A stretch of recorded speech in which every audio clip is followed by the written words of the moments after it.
My name is Irene, and in this video we're going to be talking about the Sketchup 3D warehouse, which is the reason why I keep on going back to Sketchup despite knowing many other 3D modeling software. So let's get to it.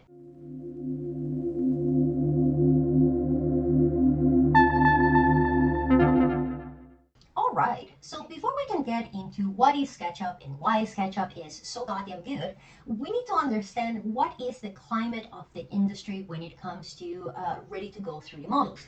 So whether you work with SketchUp or any other 3D modeling software, for the most part, you want to avoid having to model everything yourself. That is not time efficient. And again, consider, even if you're an interior designer, most design elements are going to be purchased, not designed by you. And therefore, it doesn't really make any sense for you to spend all the time that is required to model those elements accurately. So the first thing that you want to understand is that if you want to be efficient with your 3D modeling, you should try to use ready-to-go models as much as possible. And you should only spend time modeling the things that are unique to your design. So when I talk about these ready-to-go models, we are talking about the fact that there is an entire industry that's dedicated to developing 3D models of real-life objects to make them available for use in 3D modeling. A good example of this is Turtle Squid. This is a pretty old but gold website. You can see that if you expand on 3D models, they cater to a bunch of different apps and they cater to a bunch of different categories. So let's go, for example, to furnishing, and you're going to see that they offer a bunch of different things. So for example, camping equipment collection, power tool collection, furniture collection. They also have individual elements, but what I want you to notice is the fact that these elements are not free. This 3D model of a sofa is $45 at the time of recording. Now, this is a problem because this is just for one sofa. Now imagine that you have to furnish an entire house or an entire building. Just on 3D models, you're probably gonna end up spending like thousands of dollars, which makes absolutely no sense, especially if you are just getting familiar with a new software. But the thing is that I don't really want to poo-poo on these kind of websites or places, because the truth is that there's a reason for the cost. These companies contract 3D artists whose single job is to create these 3D models and make them available for you. So obviously they cannot just give them away for free. And you will encounter a lot of different websites like this. Another pretty popular one is Sketchup, which again, you can see that it's very similar. It caters to a bunch of different industries. It has a bunch of different categories. And once again, their different products have a cost. Now, these costs may vary. Sometimes it's going to be a membership that you pay either monthly or annually, and sometimes they ask you to pay per individual item. But again, I personally prefer things when they are free. Another place where you can encounter ready-to-use models is going to be directly on the website for certain brands. So for example, Bebe Italia, if you go on their products, let's say sofas, and let's say that I'm going to choose one of their sofas, what you're going to see is that under the properties, they actually have the option to download 3D models. Now you can see here that this is behind a login. So in some of these cases, they require you to verify that you are a designer before they give you access. It's not with all of them, but some of them do. So what you can see here is a two-part problem. We have that 3D models can sometimes be developed directly by the brand that owns the product, or sometimes we have these third-party websites or apps that pay contract 3D artists to create 3D models of popular items. And the issue here is that number one, either you will have to pay for those 3D models, or number two, there will be a limit to how many of these items you can access. You have to keep in mind, for example, this Bebe Italia brand is a huge luxury brand, so they are big and wealthy enough that they can afford to have a team dedicated to just producing 3D models of their products. But if you want a 3D model from a product that comes from an indie brand or a very new brand, it is very unlikely that you will find said products. And that is basically the environment that we encounter when it comes to 3D modeling. There are some exceptions emerging within the realm of photorealistic rendering, because what's happening now is that if you're going to be working with photorealistic rendering, a lot of the rendering engines actually have their own libraries, which you have access to along with the license. But what happens if you are not interested in doing photorealistic renderings? You just want a basic 3D model. In those cases, you cannot use those items. And in this environment is that SketchUp came in with their 3D warehouse and kicked everyone's ass. Because the thing is that the 3D warehouse is not really a place where SketchUp hires some 3D artists to produce models and like that's what you have. No, no, no. The 3D warehouse is actually a community-based effort. So basically, the way that it works is that anyone with a SketchUp license has access to the 3D warehouse, and you can upload and download any 3D models available here. And this is completely free. So what you can see, this solves both issues. Number one, because these models are generated by the community, it's almost a socialist system.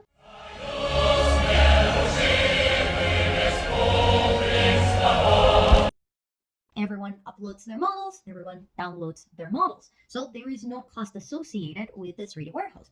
The other benefit of this system is that instead of having a limited number of artists producing 3D models, you now basically have an army of SketchUp users who just want to share the cool 3D models that they made. Now, that being said, that does not mean that they are the only people uploading. You're going to see that it actually gets quite complex once you get in. So first thing first, how do we access the 3D warehouse? Well, there's a couple of different ways that you can do that. The easiest one is if you have the large tool set open, which you can access by right-clicking to access the toolbars. You can find it on the bottom left side. There's my 3D warehouse. You can also find it by going into Window and 3D warehouse. And once it is open, this is what you will encounter. Once again, you have to be signed into your SketchUp account in order to have access to the 3D warehouse. But now that we're in, let's take a look at what is it that we're working with. So if we scroll down, you're going to see that we have furnishings, FF&E, furniture, fixtures, and equipment, but we also have some more random models. This is a Gundam. We have a garden palm house, a PC. So once again, you can start seeing the benefit of having 3D modeling driven by a community because there is not a single demographic to be catered. Anyone can make a 3D model and anyone can make their 3D model available. You also have the option for My 3D Warehouse where you will be able to see the 3D models that you upload. I have not uploaded any models, so I don't have anything on that option. But now let's take a look at how the search engine works. So I'm going to start with something pretty simple. I'm just going to type chair. So chair, enter. And this is what we are met with. Basically any result that has the word chair either in the name or in the description. So there's a couple things here to notice. The most important one is that I got back 72,676 results. This is overwhelming. If you are looking for a chair, it's going to take you quite some time to find the chair that you're looking for. So a very important part of working with the 3D warehouse is going to be learning how to search for things. So the first thing that you want to pay attention to is basically the search words. So I got 72,000 results because I just typed the word chair. And the thing is that there's going to be a lot of geometry that are going to have the word chair attached to it. So the first tip here is to try to be as specific as possible. So for example, if I'm looking for a chair and I know the exact name of the chair, my recommendation would be that you start by that. Just type in the name. So let's say that I want to search for the Barcelona chair. So I'm going to go Barcelona chair. And what you're going to see is that I get exactly the result that I need. Now, keep in mind, this is not always going to be the case.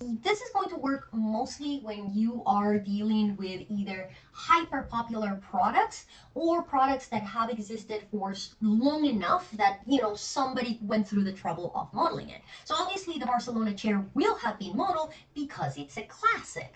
But what happens if you type in the exact name of the product and you don't get the result that you want? Well, the next thing that you can do is, for example, type in the name of the brand or the designer or anything that could take you close enough to that result. Keep in mind that the SketchUp warehouse caters to an international community, so sometimes it can happen that the product that you're looking for has been modeled, but the person that named it doesn't speak English, so maybe the name is in Portuguese, maybe the name is in Chinese, maybe the name is in a language which is not the one that you're using to type in the word. So going for the name of the brand or the designer is a better option in those cases. So let's say that instead of typing the Barcelona chair, I would type the name of a designer. So let's say, for example, Charles Ames. And if I press enter, now I am going to get all of the different models of products that were created by Charles Ames. So this is a designer. I could also, for example, go with a brand. So let's say that I am going to try the brand Rocher Bobois. I think that's how you write it. We're gonna find out together. And there you go. So now I'm getting a bunch of different products from Rocher Bobois, so I can see if any one of these is the thing that I am looking for. Now, what if these two methods fail? The exact name of the product fails, the name of the designer or the brand also fails. Well, in that case, you can try to be as descriptive as possible. Let's say that I am looking for a mid-century leather chair. So I can just come here and say mid-century leather chair. And when I press enter, I'm going to get all of the results that match that description. Now, keep in mind, some of these results are better than others. Sometimes I find that people have tagged some things in categories that I'm like, is it though? But this is a really good method. And basically what you can see is that if you continue to fail getting the results that you desire, basically you can get more and more general. So for example, if mid-century leather chair doesn't give me the result that I want, then I can go back and remove the mid-century part. So see here, I'm getting 50 results. If I switch to just leather chair, now I'm gonna get 2,000 results. So the more generic you are, the more options you're gonna get, but also the more options you're gonna get. I don't really wanna go through 2,000 models to find exactly the one that I want, which is why the next thing that I want to mention is how to use the filters, because the filters are a very powerful tool. So let's say that I'm gonna go back to my chair, just chair, and again, we have 72,000 results. So we need to find a way to kind of like sort this information. And that's where the filters and the sorting come in handy. So let's first talk about the sorting. So the sorting is set up by default to relevant. And the problem with relevance is that relevance basically means any result that has the words in the search either in the title or in the description. And because we're going with a very general word, basically when everyone is chair, nobody is chair. So out of these sorting options, in my experience, there are a couple of options that I find give better results. So number one is popularity. So popularity is going to show you models in order of use. Basically, the more a model is downloaded, the higher it will rank. This usually tends to put pretty good models at the forefront.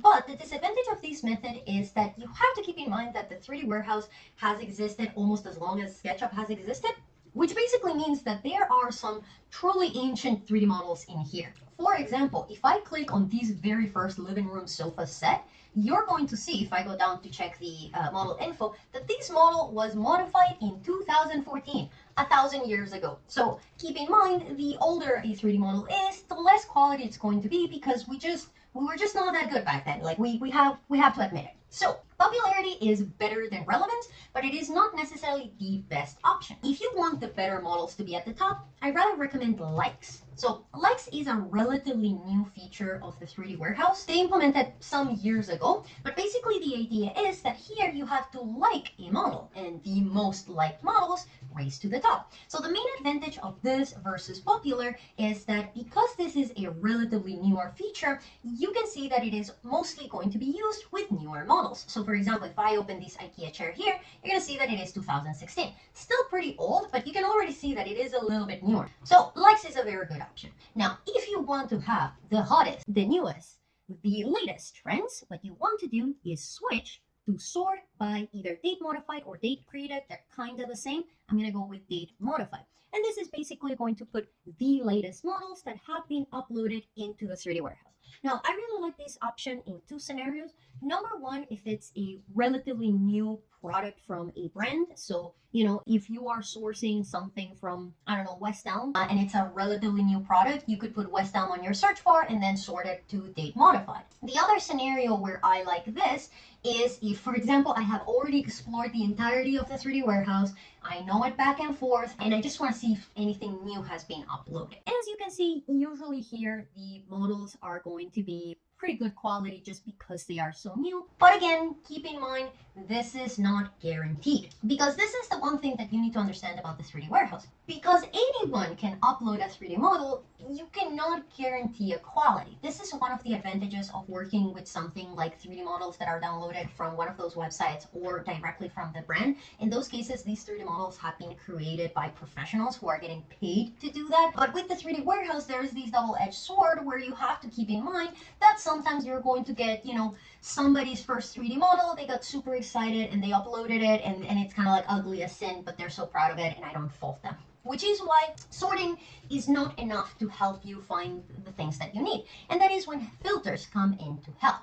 So there's a bunch of options here in filters, and I'm only going to focus on the ones that I find the most useful for the industry. The first and most important is the result types. So you have products and you have models. So the best way to explain this is by paying attention to the users. So for example, you're going to see that some users are just regular names, but then some other users are going to be brands, and then they're going to have these labeled here product. So you can think about the difference between product and model almost the same way that you could think about former Twitter's blue check mark. So the idea is that when you're creating a SketchUp account, you can create a SketchUp account as just a person, like it's Irene, who makes a 3D model and uploads it into the 3D warehouse, or you can go through a verification process to confirm that you are the actual brand, and therefore you are making your official high quality models available for the public. So if I go here to filters and I say that I only want to see products, then that means that I'm only going to be able to see 3D models that have been uploaded by a certified account, and therefore the quality is going to be a little bit higher. So see, you have here, for example, furniture, smart furniture, or Bebe Italia, or we have Techian, or we have Ton Design. So these are big brands that have the resources to have a team dedicated to build the 3D models of their products. So this is a really good option, again, especially if you want to have very high quality models. But again, these will also limit the results because not everyone has a company big enough to be able to afford a 3D modeling team. So in the filters, models is going to be anything else, any 3D model that has been produced by anyone. Products is going to be the models that have been specifically produced by verified accounts. I'm going to ignore categories, subcategories. I don't really find these very useful because, again, I find that not everyone understands the rules, and sometimes people will either not give a category at all or put things in the wrong category. What I do care is file size. So one of the problems that you may encounter is that the very high quality models tend to be huge. So let's say that, for example, I'm going to search for a sofa, right? And again, I'm going to use the same methodology that I showed you. I'm going to switch to date modified so I can get like the newest, fanciest sofa. So let's see, I want to find something that I know will be extremely heavy. So this one, okay, this is perfect. 23 megabytes for this sofa. That is insane. If I go here, view in 3D, all right, and this is how the model looks. You can see that it's really beautiful. Like you can see the wrinkles in the fabric. This is a very nice model, but it is 23 megabytes. So this problem is similar to what we were talking about with cost. Imagine that every single piece of furniture that you download for your house or building or project is around 20 megabytes. You are going to have a project that is a terabyte in no time. Your model is going to be really, really heavy. And one very important thing that we need to be super conscious about when we work with furnishing our 3D models is trying to keep the file size light. So this model may be very pretty, but it is very heavy. So one thing that you can do is you can go to your filters and you can use the file size to limit how heavy a model can be. Again, if you're working with a potato computer, or you know that this 3D model is going to go through some heavy management and therefore it needs to be a very light file in and on itself, what you can do is you can choose, for example, okay, I do not want any models that are more than 10 megabytes. And if I click here, apply, that is going to significantly reduce my list. Right? Or I could get even more specific. I could come here and use the slider. So for example, let's say that I don't want them to be more than 5 megabytes. When I apply, that is going to once again reduce the size of my models. So this is particularly important if you have a computer that is not very powerful and you have noticed that your model starts slowing down. You could also use polygon count, but I find that polygon count doesn't really work if you are just getting familiar with 3D modeling. Most people cannot just eyeball how many polygons make any one geometry. Instead, a file size tends to be something more universally understood. Finally, you have some specialty filters. These are a little bit more advanced, but for example, here you can find things such as dynamic components, which we're going to be talking about a little bit later. Certified content is similar to just working with products, but a little bit fancier. I don't really use these ones very often. Again, I usually just limit myself to whether I'm choosing a product or models in general and the file size. So sorting plus filters is going to help narrow down your search. Another cool, relatively new feature of the 3D Warehouse is the image search, which works very similarly to the way that image search works with Google. So let's say that I have here this image of a mid-century chair, and let's say that I tried searching for it in the 3D Warehouse by typing the name of the designer and I got no results. I typed in the brand and I got no results. So what I can do is just save an image of the product, go to my 3D Warehouse. So what I'm going to do is drag and drop the image of that chair. So I'm going to drop it here. There is my image, and what it's going to do is return with the results of any and all chairs that may match that description somewhat. Now, I find that this method is a little bit hit or miss. Again, this is using AI, so it's doing approximations. I really like the fact that it is at least giving me chairs, but it may not always give you the result that you want. Also keep in mind that there could also be the case that nobody modeled this chair, and in that case you have been brought to a point where it's like, okay, if you really want to have that chair in your project, then you will have to model it. But overall, as you can see, the 3D Warehouse offers a lot of options when it comes to how to access the information that you like. But with all that being said, this isn't really the reason that I love the 3D Warehouse. The reason that I love the 3D Warehouse is because of how vast the demographic of users is. Because the thing is that as an interior designer, there are a lot of dedicated websites where I can find chairs, I can find beds, I can find sofas, I can find lighting fixtures and whatnot. But sometimes what's really going to make a 3D model pop is not going to be the furnishing that is a part of your proposal, but all those little decorative elements that make something feel alive. And sometimes these can be a lot harder to find in some of those websites, or it may feel even more prohibitive to pay for them because it's like, I don't want to pay $5 for a croissant. I don't want to pay $5 for a croissant in real life. So, even less for a digital croissant. But I really want to put it in my project because it's going to make the place look bougie. So the best part about the 3D Warehouse is because anyone can create a 3D model, you're going to see that like the variety of 3D models is crazy. So I can really literally type croissant and I am going to get several. Like, do you want it on a plate? Do you want it in a basket? Do you want it on a display? So any type of accessorizing, let's say that I want to have books. So if I search for books, I can find books in all different kinds of arrangements. This is my favorite use of the 3D Warehouse. It's for the accessorizing of my 3D model spaces to make them feel real and lived in. And also, like, if you work in the field of interior design that is a little bit more on the creative side, let's say that you work for like a retail or you work for hospitality or commercial, these kind of places where you sometimes need crazy things, you can find those crazy things. I worked one time in a project where they had a whale skull that they wanted to display. So what did I do? I went on the 3D Warehouse and I searched for whale. And what I found was several models of whales. Again, some better than others. Remember, anyone can model, anyone can upload. And when one of them was in fact a whale skeleton. So this is what I really like about the 3D Warehouse. If you can dream it, you can probably find it. So that's a whale skeleton. Let's say that you want to have, I don't know, you want to have Godzilla in your project. Sure thing.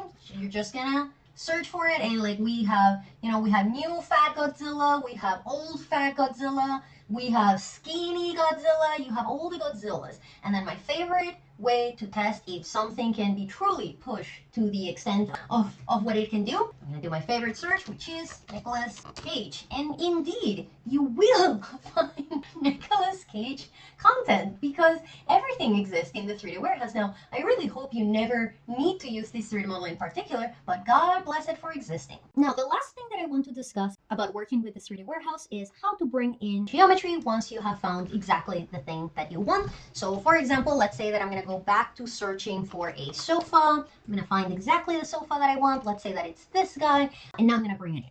So once you select the geometry that you are looking for, there's a couple things. For example, if you're not entirely sure how the geometry looks, you can switch to this 3D view and click on view in 3D. And this will allow you to actually orbit around the geometry and take a better look at details. I really like doing this because sometimes some of these 3D models, the preview will actually be an image, so you're not really seeing what you will be getting. So by switching to 3D, you will see exactly what you're getting. And you can also scroll down and see, for example, the polygon count, file size, materials, bunch of different other information. Now, if you want to bring the model in, you're gonna click on download. And this is important. Here, you're gonna get a message, load this model directly into your SketchUp model. If you say yes, this is just going to load the model into the file that you currently have open. But if you say no, what it's going to do is simply download the model to your download folder. So for example, if you're working in a project where you want to try out a bunch of different furniture, but you don't want to put all of that furniture in your 3D model because it's going to make it very, very heavy, what you can do is you can just click no, and it's just going to download all of those 3D models as separate files that then you can, try out in a different file, or you can open them up, check them out, and then if you like them, you can import them into your 3D model. But in this case, I'm going to click here, yes, and there is going to be my sofa. So whenever you're bringing something from the 3D warehouse, you're always going to have to click to place it unless it's geolocated, if I remember correctly. Another important thing to keep into consideration is that anything that you download from the 3D warehouse is going to come as a component. This is very similar to when we import stuff into SketchUp. Anything that gets brought into your model gets packaged neatly into a component. But if you don't want it to be a component, you can always explode it, although I don't know why you would do that. As you can see, the 3D Warehouse is a really powerful tool that sets up SketchUp from basically every other 3D modeling software. SketchUp Vanilla may not be that good at modeling stuff, but you can see that there's an army of people that has taken the time to model most stuff for you already. And the hard work is just finding exactly what you need. And with that, we have reached the end of this video. I hope that you like it. I hope that you found it helpful. If you have any questions or comments, by all means, feel free to leave them in the comments below. But otherwise, thank you very much for joining in. Thank you very much for sticking through, and I will see you in the next one. Bye!